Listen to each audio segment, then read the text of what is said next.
Mjalta humbi. Sot do ju tregoj historinë se si humbi Mjalta. Atëherë, për ata që nuk e din, Mjalta është qeni i familjes time dhe qeni im personal. Pse qeni im? Sepse unë në momentin që Mjalta ka ardhur në shtëpinë tonë, kam kaluar një periudhë shumë të gjatë duke ndetur me Mjaltën dhe duke e mësuar Mjaltën për gjërat bazë që Mjalta duhet të di. Sepse unë atë kohë nuk kam qenë në punë edhe kisha shumë kohë të lirë, kështu që mund të merresha me ta. Mjalta është, përveç se qeni mësuar dhe që di çdo gjë që duhet të di, është edhe një qen shumë i llastuar, sepse në shtëpinë tonë neve jemi të gjithë të rritur normalisht, nuk kemi fëmijë dhe i vetmi fëmijë në shtëpinë tonë ishte Mjalta dhe normalisht neve kemi përkëdhelur jashtë mase. Dhe Mjalta ka përfituar nga përkëdhelja dhe është llastuar aq shumë saqë pavarësisht se i di të gjitha gjërat, i bën atëherë kur ka dëshirë ajo. Ju thash që Mjalta ka mësuar të gjitha gjërat bazë që duhet të di. Ajo di si të japi dorën, kupton çdo fjalë që i thua dhe di të shkojë në tualet vet, ri afër nesh, nuk largohet kurrë. Edhe kur del me litar madje do ta mbash në krah e gjëra të tilla.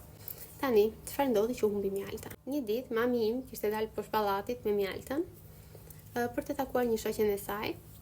Dhe duke qenë se Mjalta pjesën më të madhe të kohës e kalon në shtëpi, nuk para del jashtë, sepse neve nuk kemi shumë kohë, asnjëri nga neve nuk ka shumë mundësi gjatë ditës që ta nxjerrë Mjaltën shëtitje.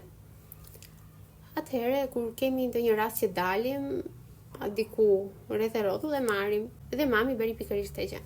E mori Mjaltën dhe zbriti poshtë. Ndërkohë që mami bënte muhabet me këtë shoqen, e kishte lënë Mjaltën të lirë, të luante, të lulishte poshtë pallatit. Dhe çfarë ndodhi? Në një moment mami kujtohet që kishte Mjaltën dhe thjesht ne pret muhabetin me shoqen dhe shikon përdallë kështu ku ishte Mjalta. Dhe Mjalta nuk ishte asgjë kundi. Filloi të thërrisej Mjalta nuk dukej asgjë kundi. Dhe filloi ta kërkonte nëpër lagje pastaj dhe ndërkohë merr motrën time në telefon që ishte në shtëpi dhe i thot direkt zbrit poshtë sepse ka humbur Mjalta, nuk e di se ku më ka vajtur. E lash të luante te lulishtja dhe nuk e gjej asgjë kundi. Tani duhet të dalësh poshtë që ta kërkojmë. Çohet motra ime, vishet dhe si ishte kështu, hap derën dhe shikon Mjaltën te dera. Dhe me mamin në telefon dhe i thot, mos e kërko me Mjaltën sepse Mjalta ka ardhur në shtëpi, që të kuptoni. Okej, Mjalta e di pallatin e saj, e njeh pak a shumë lagjen sepse ka lëvizur. E di dhe shtëpinë e saj dhe thjesht doli jashtë, mori ajër, erdhi përdallë sa i deshi qefi dhe vajti në shtëpi. Kjo ishte historia se si humbi Mjalta. Jo se vërtet humbi, thjesht shkoi në shtëpi. Por mami u tremb edhe mos harroni të më bëni subscribe për më shumë video të tjera nga unë. Bye!